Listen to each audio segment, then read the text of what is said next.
Unit 18 domestic wiring.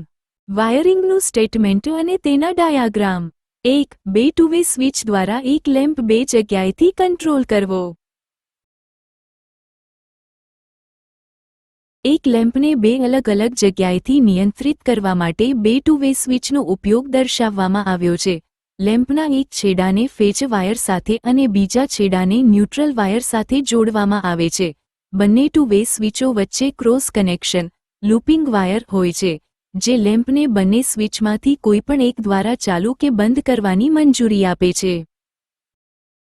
2. બે two way switch અને એક ઇન્ટરમીડિયેટ સ્વિચ દ્વારા એક લેમ્પ ત્રણ જગ્યાએથી કંટ્રોલ કરવો. એક લેમ્પને ત્રણ જગ્યાએથી નિયંત્રિત કરવા માટે બે ટુ વે સ્વિચ અને એક ઇન્ટરમીડિયેટ સ્વિચનો ઉપયોગ દર્શાવવામાં આવ્યો છે. ઇન્ટરમીડિયેટ સ્વિચ બે ટુ વે સ્વિચોની વચ્ચે શ્રેણીમાં જોડાયેલ છે. આ ગોઠવણી કોઈપણ સ્વિચને લેમ્પની સ્થિતિ, ચાલુ, બંધ, બદલવાની મંજૂરી આપે છે, જે ત્રણ જગ્યાએથી નિયંત્રણ પ્રદાન કરે છે. 3. એક લેમ્પ સ્વતંત્ર કંટ્રોલ કરવો અને અન્ય એક લેમ્પ બે જગ્યાએથી કંટ્રોલ કરવો. બે અલગ અલગ સર્કિટ દર્શાવવામાં આવી છે. ડાબી બાજુએ એક single pole, one way switch દ્વારા એક લેમ્પનું સ્વતંત્ર નિયંત્રણ દર્શાવવામાં આવ્યું છે.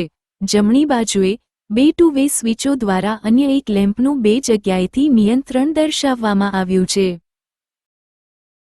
4. એક લેમ્પ બ્રાઇટ અને બે લેમ્પ ડીમ કંટ્રોલ કરવા. એક લેમ્પને સીધો ફેજ અને ન્યુટ્રલ મળે છે, જે તેને સંપૂર્ણ બ્રાઇટનેસ પર ચાલુ કરે છે. અન્ય બે લેમ્પ શ્રેણીમાં જોડાયેલા છે, જેનો અર્થ છે કે વોલ્ટેજ તેમની વચ્ચે વહેંચાઈ જાય છે. પરિણામે તે ડીમ, ઝાંખા, સળગે છે. આ સર્કિટ તેમને સ્વતંત્ર રીતે નહીં, પરંતુ એકસાથે નિયંત્રિત કરે છે. 5. બે લેમ્પ સ્વતંત્ર રીતે બ્રાઇટ સળગે તેમ કંટ્રોલ કરવા. બે લેમ્પ સમાંતર સર્કિટમાં જોડાયેલા છે, જેમાં દરેક લેમ્પ તેની પોતાની સ્વતંત્ર સિંગલ પોલ સ્વિચ દ્વારા નિયંત્રિત થાય છે. દરેક લેમ્પને સંપૂર્ણ લાઇન વોલ્ટેજ મળે છે, જેના કારણે બંને લેમ્પ સ્વતંત્ર રીતે અને સંપૂર્ણ બ્રાઇટનેસ, તેજસ્વી, પર સળગે છે.